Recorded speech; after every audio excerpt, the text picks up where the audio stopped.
Welcome to Kitchen Ballet. So glad you decided to watch, and I'm really excited today because I'm going to talk about a tendu.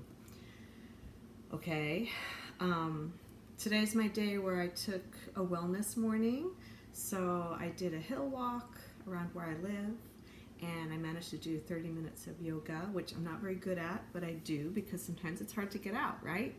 You have to work on things in your house, like in your kitchen.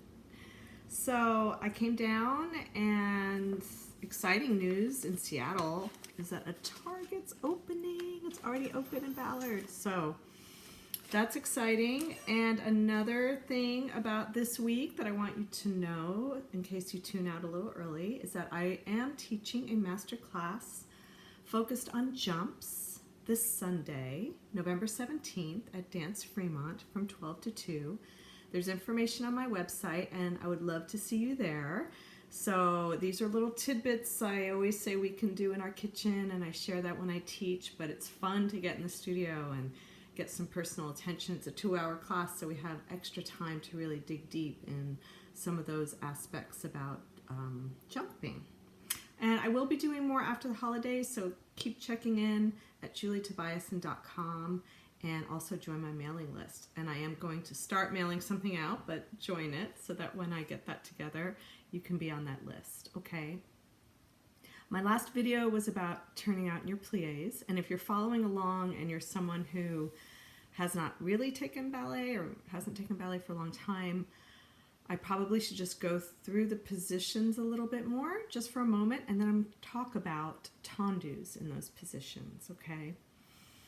So we have first, which most people know, first position, heels together, toes pointed out, right? Second position, as I said in my other video, should be about 1 foot length, right? So if your second position is too wide, it's hard to rise up onto demi-pointe, also to jump and form those positions in the air. So you really want to gauge that about 1 of your own foot length. Same thing in fourth position. It should be about 1 foot length. I don't know, you might need to pull it in a little bit for certain things, but definitely not too big. Now, if you're doing something like an échappé to fourth, sometimes we like to extend that position a little bit more so we can be fierce. But too wide is hard to keep the control, okay? And then, of course, fifth position is toe, heel, toe, heel. The heel hopefully crossed all the way over, so we're hiding the back foot and the turnout enough so that that toe can close the gap in between the 2 feet, okay? We don't talk a lot about third position. There is a third position, and that's when the heel comes over basically into the middle of the standing leg foot or the back foot, and it's turned out. I don't really know, in my experience, I don't think I've ever been asked to do a third position. Perhaps it's an intermediary position to get to fifth. I mean, it could be that. We don't normally teach that, even in curriculum that I've taught, because we really want to be working on that crossed over turnout from the very beginning. So, but that is information to have, and if you're having a hard time with fifth position, you can always pull it over to third, start there, and then find that rotation in your legs like I talked about in my last video about the upper thigh turnout when you plie. It's the same thing in tendus, it's the same thing when we just do the positions themselves. So I'm going to put this down on the floor so we can talk about first the positions in ballet, and then how to tendu from those positions, from fifth mainly, because we talked about parallel, but I'll talk mainly about fifth and then a little bit about first. So let's see how it goes. So I had to put socks on today because my floor is kind of sticky without any socks on. All right, hopefully you can see me. Here we go, good. So first position, right? Heels are together as best as you can, right? And toes are pointed out. Second position, I'm gonna move my inside leg, but normally I don't, right? But from first, we're gonna go tendu. We put that heel down. I am about 1 foot length, so here's my foot. My heel will go about here. And I might pull it in just a little bit. I'm turning out from my upper thighs, right? Okay, and then fourth position, I'm going to move this in so I can be in the camera. I would do a tendu, well, let's say third, right? That heel is in the middle of my arch on my left leg. My right heel is in the middle of the arch. And then to go to fourth position, I'm going to just do a tendu front, which we'll talk about in a moment. I place one foot in front of the other. I get my right hip back. I really have to use my inner thighs to do that. And hold those legs strong, and then tendu, and I come back here to fifth, right? And that's hopefully crossed all the way over. I hide that toe. I keep this right hip back so I'm not twisting into my bar or my counter. You can really feel that in my glutes and my hamstrings, okay? So now let's talk about a tendu, all right? From first, turned out, and from fifth. So from first position, I'm starting with my weight on both legs. I am not pressing back into my heel. Again, first position, turned out. I'm not sitting here. I'm up on my balls of my feet, right, ready to move. Okay, so try your first and let your weight move around, right? Try to get my heels together, but my legs are hyperextended, so it's challenging. But move around. Where are you?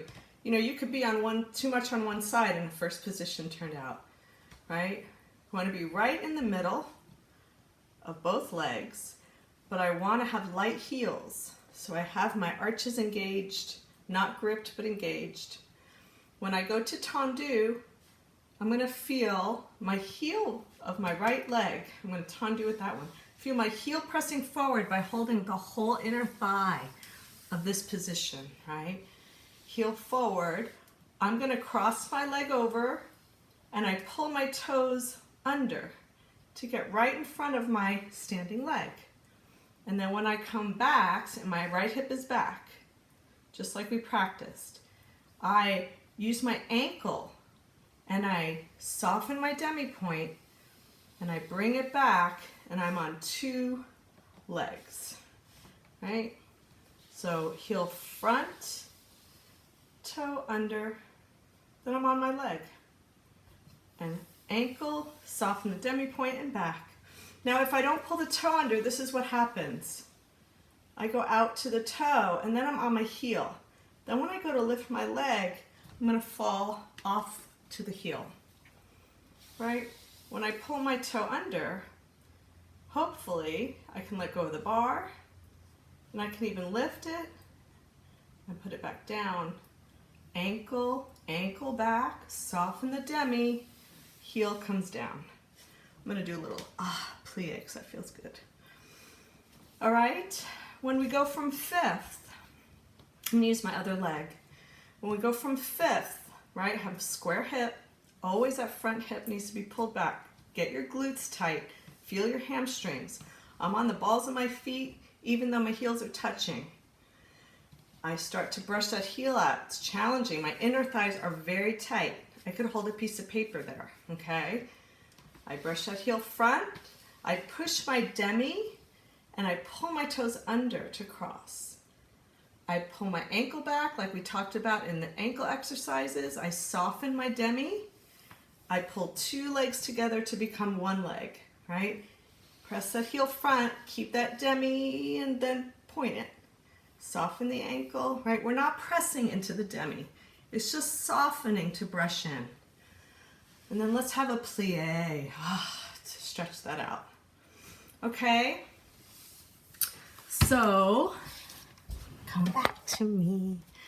So that was a tendu front in first and fifth.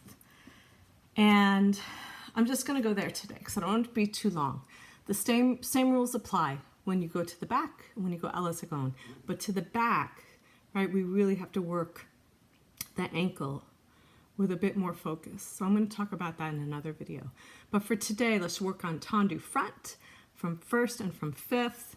Of course, if you're trained and you're doing this, just apply, right, what that feels like and toes under to cross over. We really never want to work on the heel because there's no reason for it, right? We want to use that heel to assist.